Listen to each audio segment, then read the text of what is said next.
What's the one thing that you can do to dramatically increase your capacity, your power, and your conviction in what you're doing? It's shadow work. Shadow work is something you've probably heard talked about. It's kind of been all the rage lately. And shadow work is essentially where you are coming into a place in your life where you're willing to look at the parts of yourself that you previously have been denying, the parts of you that you've been pushing away. And one of the ways that you can do this is to think about 3 people that you really don't like. You might find them kind of repulsive. You might hate them. And they're actually giving you a gift. And the gift is that you are so charged relative to something they do, some behavioral trait that they have, that you want to have nothing to do with it. You want to move away from it. And you want to believe with everything that you are that you are nothing like that, and you would never be like that, and you would never do something like that.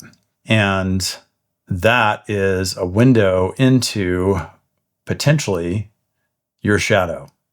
So your shadow is essentially your repressed aspects of self. It's the parts of you that you hide from you. And this leads into one of the reasons why doing shadow work can lead to you becoming far more powerful and having a lot more energy even to pursue your goals and to pursue your targets and to hit them. If you read Relentless by Tim Grover, he trained Michael Jordan. And one of the things that he talks about is that super high performers tend to have a dark side. And one of the reasons why they're able to perform at that incredibly high level is they're able to bring this relentless energy and this relentless focus to what they're doing. Now, many of them have traumatic backgrounds. They have situations that they've come out of which have been really challenging. And that's part of where your shadow gets born. Your shadow is essentially a survival mechanism. We're survival-driven machines. Our biological imperative is to survive and to pass on our genes and to survive through our children. And because we're survival-based beings, that means if you're in certain situations, you're going to adapt to maximize your chances of surviving that situation, and preferably of maximizing how you come out of that situation so that you will be okay and so that you will have a positive future.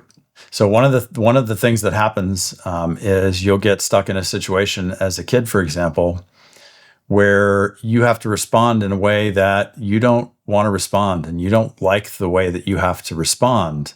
And yet, that mechanism of responding, that way of being, the behaviors that you're embodying are the very best solution for that situation.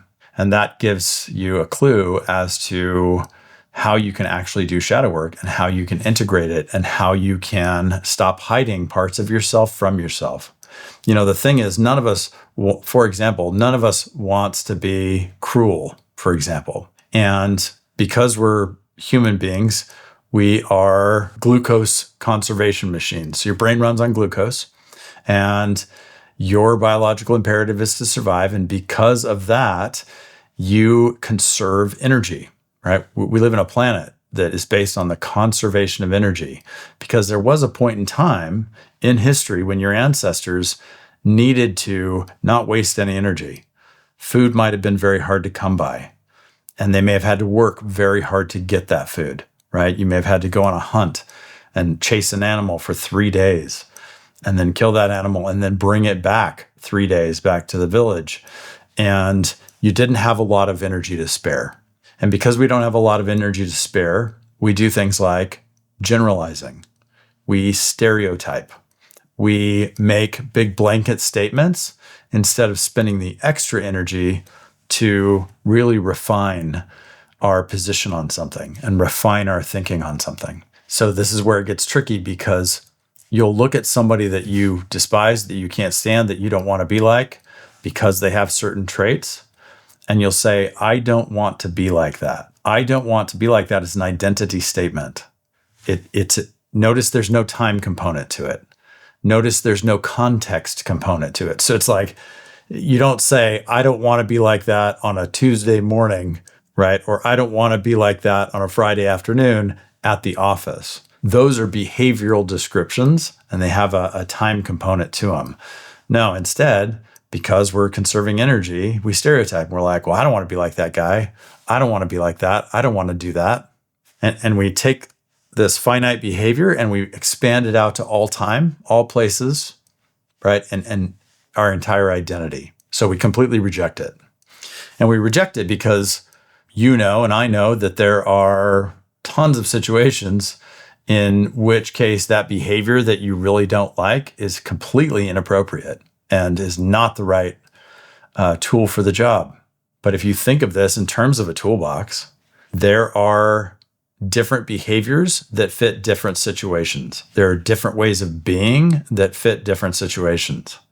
So I'm a coach to high achieving professionals, top doctors, finance pros, leaders, founders, people that are up to very big things in this world, right? They're driven high achievers who are not going to be satisfied unless they meet their potential. The challenge is you're not really going to be able to fully meet your potential unless you have all the tools in the toolbox that you need, and especially having the right tool for the job. If you think about this in terms of mechanics, you could try to take a car apart with your bare hands, and it would take you forever, and you might never get it done. But if you were to use the right power tools, the right wrenches, right, the right sockets and everything else, you could take it apart in a reasonable amount of time because you have the right tool for the job. And what happens is when we repress certain aspects of ourselves and we cast it out and we're like, I don't want to be like that. One of the things we're doing is we're saying, like, I want to take that tool out of my toolbox. And there's only one problem with that. The problem with that is that you might find yourself in a situation when that is the perfect tool for the job. And if you're refusing to even allow yourself to consider it, well, you're like that guy trying to take the car apart with his bare hands. It's not going to work. It's not going to work very well, and it's going to take forever, and you're going to expend a lot more energy doing it. So one of the ways that you can do shadow work is you look at the very narrow context. So you look at the behavior that you don't like, right? You're like, I would never be like that. My challenge to you would be to find the very narrow context when that's actually the best tool for the job. When doing that is going to get you the desired result faster, quicker, easier than anything else. So, a lot of times we'll grow up and we have all of this conditioning. Don't be rude, right? You need to be caring. You need to put other people first. You need to do all these things. And in most of the contexts in life, that's absolutely true. But there are a few contexts where it's not true. There are a few narrow contexts where if you put somebody else first, you're going to suffer. So let's say you're up against a wall on a project and you barely have enough time to get that project done. And somebody comes in and they need your help, and they really need your help. And now you have a conflict. You have an internal conflict. You can be nice, put the other person first, put your own interests aside and help them, but you're going to suffer, and you're likely going to suffer because they didn't properly plan, they didn't reach out early enough, and they didn't do what they needed to do to get whatever they're doing done in a reasonable amount of time. So essentially what they're doing is they're transferring the consequences for their choices to you. And if you're unwilling to put yourself first, to be unkind, maybe even, to be short with somebody and say, hey, I'm working on something important. I can't help you right now. You're going to have to solve that yourself. If you're not willing to do that, you're going to bear the brunt of their consequences. You're going to pay for it because you're unwilling to use certain tools. You might be unwilling to hurt somebody's feelings, for example. So all of this is contextual. You have to find the context, and you've got to learn how to use the right tools for the right context. So I'll give you another example. I told you how I work with all of these people, and I'm a very caring, very empathetic, very intuitive person. I'll pretty much give somebody the shirt off my own back if they need help. The challenge is that I might be in a situation, for example, where I'm walking with my daughters and my partner, Tracy, and somebody might pull out a knife. That is not the time for me to be kind.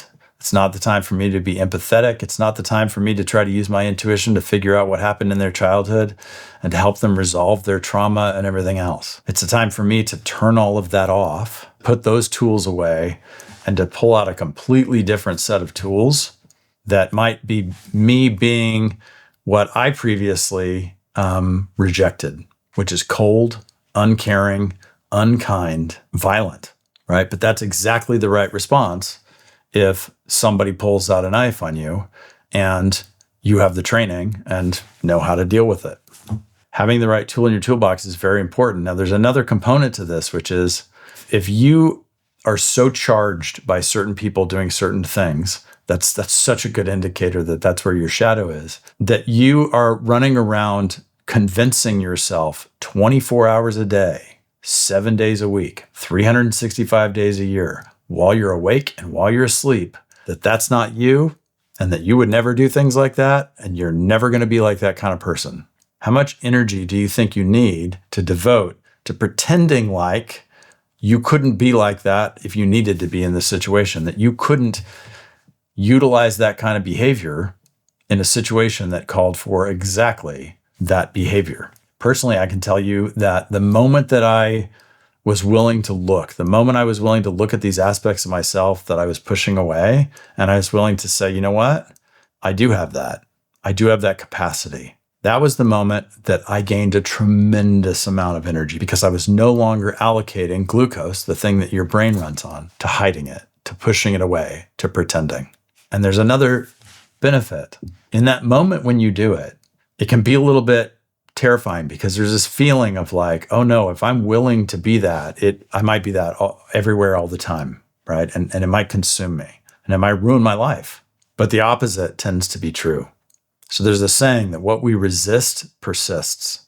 And when you've got aspects of yourself that you're pushing away, that you don't want to see, that you're hiding from yourself, it will make itself known, and it will make itself known at the worst possible time when you're tired, fatigued, upset, in an argument, possibly drinking or altered, right? And that's when you say something and you're like, I can't believe I did that. And that's what happens when you don't have any practice at using the right tool for the job and you hide it away in a closet and it comes roaring out and it's like, hey, I'm here. You can acknowledge me or I will make my presence known. So the side benefit of looking and acknowledging is you take control. You bring it into your awareness. You have a willingness to accept that it's there. And when you do that, you obtain a certain level of power over it. My good friend Spencer has a saying, no man fears that which he knows well. So if you're hiding this thing and you're not willing to look at it, you don't know it well. And it'll make you fear it. But if you're willing to look at it, right? It's kind of like how shame works. The one place that shame can't exist is in the sunlight. When you're willing to just put it all out there and look at it, shame drops. It works the same for your shadow. When you're willing to look at it and acknowledge it, then you can start to notice when it starts to come up, and then you can gauge, is that the right tool for this situation? And if it is, you can use it. And if it's not, you can pick another tool out of your toolbox and use it. How does this give you more conviction? One of the things I promised you is that if you do shadow work, it'll give you more conviction. People want to think that they are their positive traits. And they'll think, for example, they do a funny thing where they'll think all their positive traits are because of them. And all their negative traits are because of their upbringing or the trauma that happened to them or the rough childhood that happened to them. And the irony is both are probably due to the environment that they grew up in. But we tend to focus on these positive traits. And we think that that's where success is going to come from. That's where our confidence is going to come from. That's where our motivation is going to come from. But remember I told you about Tim Grover's book, Relentless, and how he said the super high achievers that he's helped, that he knows, tend to have a dark side? Well, I would contend that a lot of the conviction, a lot of the drive, a lot of the motivation comes from that place that you don't want to look at. And that's partially because you're bouncing off of it, like kicking off the edge of a pool. You're trying to move away from it as far as you can. And so it gives you this drive and it gives you this motivation because you want to get away from it. But I think there's something else there, at least personally for me. I've had situations where I've almost died a number of times, a lot of times. And in some of those moments, I've had to dig deep and rely on that dark side of me to make it through.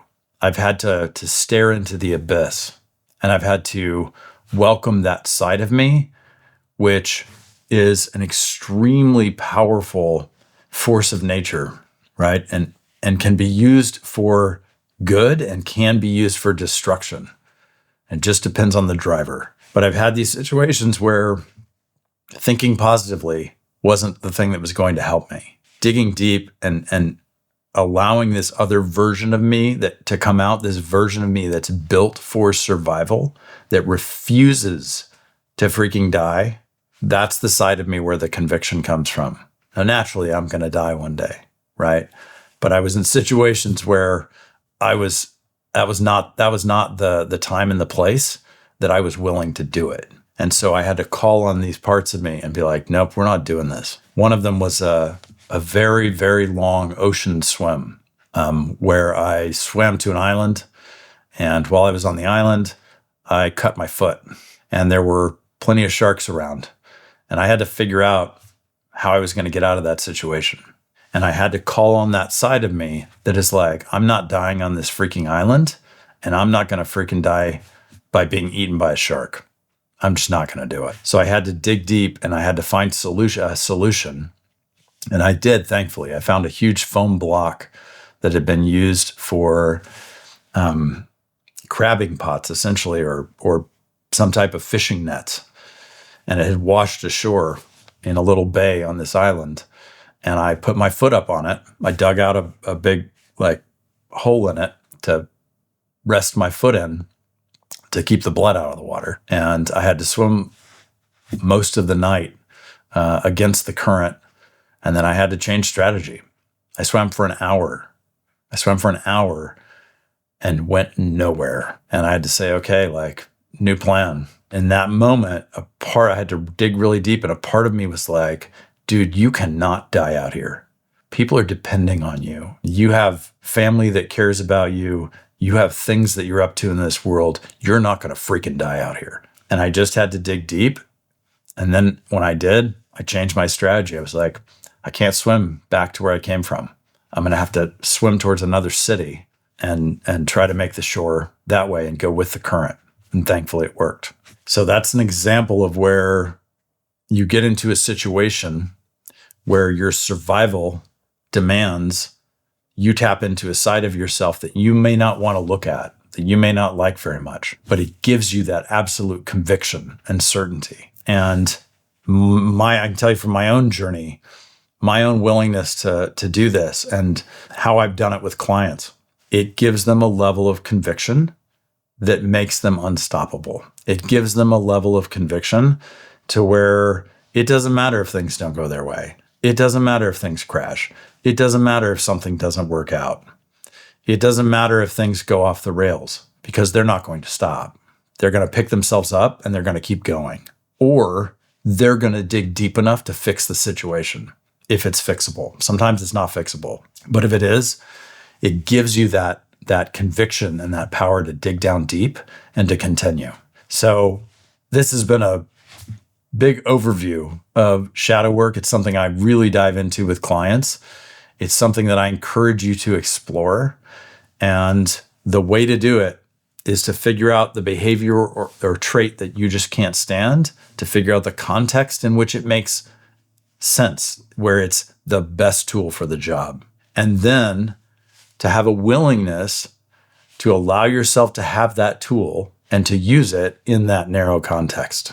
I hope you've enjoyed the video. If you're interested in exploring shadow work and really reaching your full potential, turning the parts of you that you feel like are obstacles into strategic advantages, I do that every day with clients, and I'd love to hop on a call with you and to discuss what that looks like. Until next time.